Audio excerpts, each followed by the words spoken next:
Здравейте и добре дошли в новото видео. Днес ще си говорим за един от най-често срещаните и всъщност най-големи проблеми по отношение на външния вид и самочувствието, а именно появата на косопад. Сигурна съм, че всеки един от нас поне един път през живота си се е сблъскал и е страдал от активно опадане на косата, без значение дали това се дължи на фактори като стрес, по медицински причини или в резултат на нещо друго. Но в едно нещо съм сигурна, а именно това, че всички се интересуваме как можем да се преборим с този проблем, и днес ще си поговорим точно за това. Ще ви споделя моите неинвазивни методи за борба срещу косопада.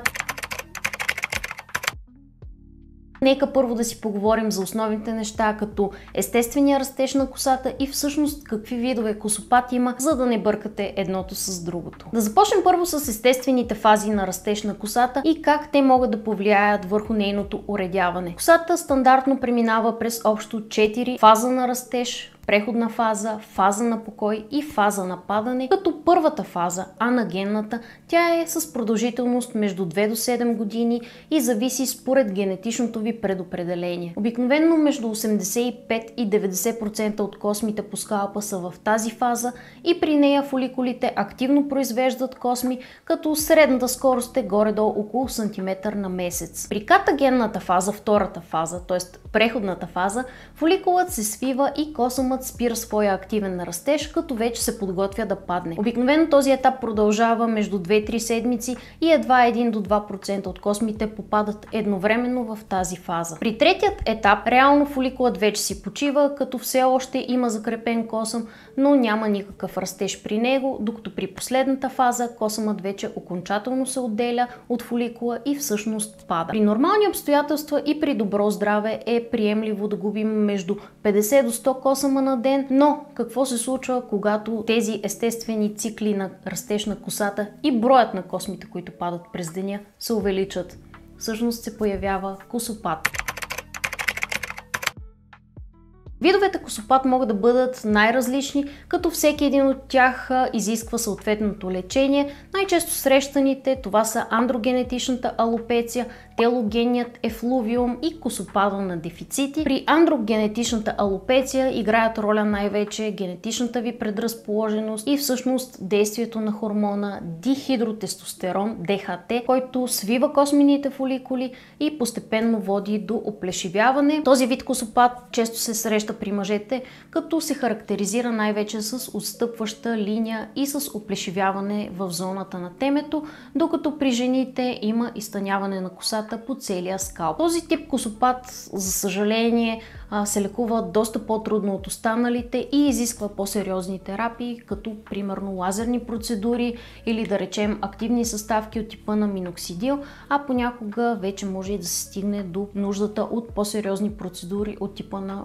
трансплантация на коса. Но днес няма да си говорим за този тип косопад, а всъщност ще си говорим за телогенният и дефицитният косопад. Телогенният косопад се характеризира с масово окапване на косата до 2-3 месеца след отключващ фактор, но при него фоликулите остават живи, за разлика от при предишния вид косопад. Той може да бъде причинен от най-различни причини, като например стрес, хормонални промени, бременност, менопауза, някакви по-сериозни болести, драстични диети, операции или пък да речем, ако ви се наложи да приемате по-тежки медикаменти. Обикновено този вид косопад е обратим, стига да бъде премахната причината всъщност за неговата поява или след добавяне примерно на дефицитни витамини, намаляване на стреса или пък прилагането на здравословен режим. Дефицитният косопад пък се появява при липсата на различни витамини в тялото, като да речем желязо, цинк, витамин D, B12, фолиева киселина или пък протеини. При него косата започва да изтънява по целия скалп и е най-често срещан всъщност при жените. За радост, този тип косопад е и най-лесен всъщност за преборване, като е необходимо да се направят кръвни изследвания за дефицити и съответно да си коригират тези дефицити чрез хранене или пък хранителни добавки, ако не можете да си добавите съответните витамини и минерали чрез диетата. През годините ми се е случвало да преминавам през етапи на косопад в следствие на дефицити и на хроничен стрес и винаги някак си съм успявала да преобърна това състояние именно чрез неинвазивни методи. Тази година отново попадам в този порочен цикъл и всъщност ми се налага отново да се боря с косопат.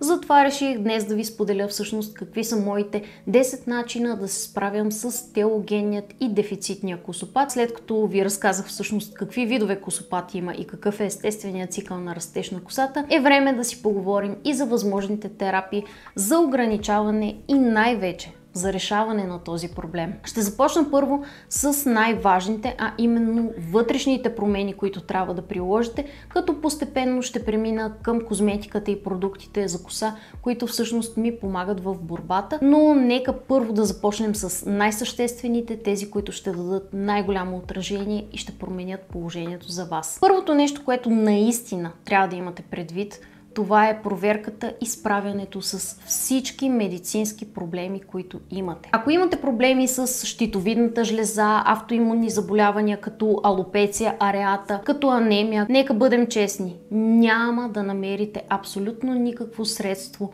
което да ви помогне в борбата срещу косопада. Много е важно да си направите необходимите изследвания, ако примерно имате съмнения за възможни медицински проблеми, и разбира се да ги обсъдите с специалист, който да ви насочи към правилните тестове, примерно кръвни тестове за хормони или пък за дефицити на желязо, на витамин D или да речем дори за функция на щитовидната жлеза. Ако случайно се окаже, че всъщност имате някакъв такъв медицински проблем и го разрешите, е много вероятно косопадът да се реши от само себе си, именно чрез третиране и лекуване на тези проблеми. В моя случай аз имам определени дефицити на витамини, които влияят върху растежа на косата, и приемайки ги под формата на хранителни добавки, тъй като не мога да си ги набавя в достатъчни количества от диетата, всъщност се оказа, че аз третирам директно източника на проблемите ми. Нещо, на което искам да обърнем много специално внимание, това е втория начин, а именно балансираната диета. Един от най-големите всъщност фактори за здравата коса или за лошата коса, чуплива коса, капеща, след генетичните предразположености и заболяванията,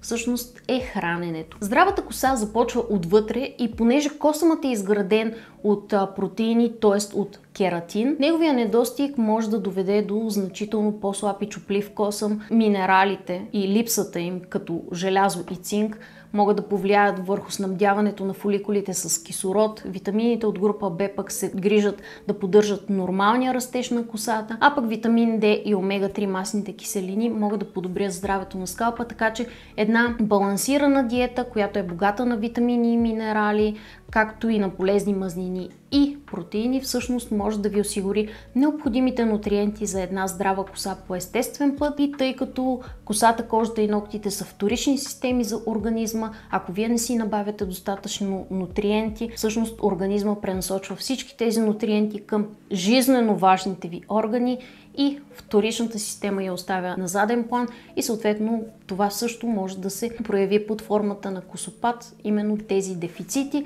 Затова без правилно хранене можете просто да си предизвикате едни дефицити, които да ви се наложи да приемате хранителни добавки, ако искате да имате здрава коса, кожа и ногти. Третият начин, по който аз се справям с косопада, това е чрез добавки и витамини, защото понякога, да речем, при едни по-драстични диети или да речем, ако имате генетична предразположеност, може да се появят дефицити именно на витамини и минерали в тялото, и при такива случаи, когато не можете да си ги добавите чрез една балансирана диета, т.е. не ви стигат, защото са много дефицитни, можете да прибегнете и към хранителни добавки. Но преди да ви споделя за моя опит, искам тук да направя един сериозен дисклеймър, а именно това, че преди да започнете употребата на каквито и да е хранителни добавки и витамини, е добре да се консултирате с специалист, защото много от тях имат специално предназначение и всъщност могат да повлияят негативно върху приема и синтеза на други витамини и минерали. Затова винаги търсете мнението на лекар и ги приемайте само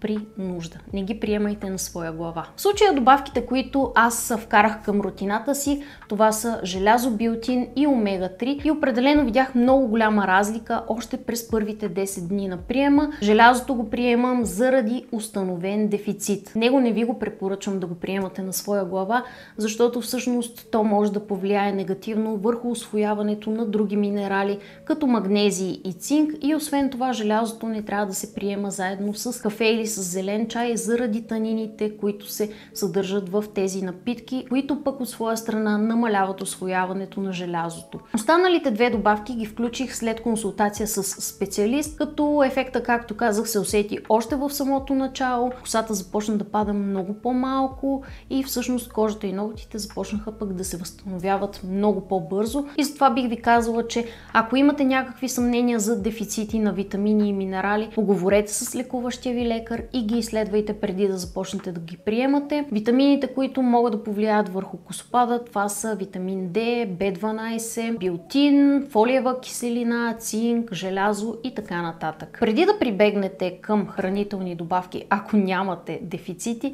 всъщност едно от нещата, които можете да направите и което на мен много ми помогна, това е подобряването на качеството на съня. Сега, знам, че навсякъде все още продължават да витаят разбирания от типа на ще спя като умра или пък от сън спомен няма, но той е изключително важен за възстановяването на тялото и най-вече за секретирането на така наречения хормон на растежа. При недостатъчен сън, при лош такъв, може да се повишат нивата на кортизол, а пък той от своя страна, освен че може да прецака всичко останало в организма ви, може да предизвика включително и косопад. Знам, че изглежда сравнително незначителен фактор, обаче сънят или пък неговата липса могат да се окажат една от най-големите причини за уредяването на косата и затова според мен е много важно да се спазва добра хигиена на сън, да се избягват екрани преди сън, да се създаде спокойна среда и най-вече да си осигурите горе-долу около 8 часа сън, които доказано спомагат за възстановяване на тялото и за ускоряване на процесите на растеж на косата. Това са основните вътрешни фактори, които според мен оказват най-голямо влияние върху борбата срещу косопада, но сега вече ще си поговорим и за външните такива,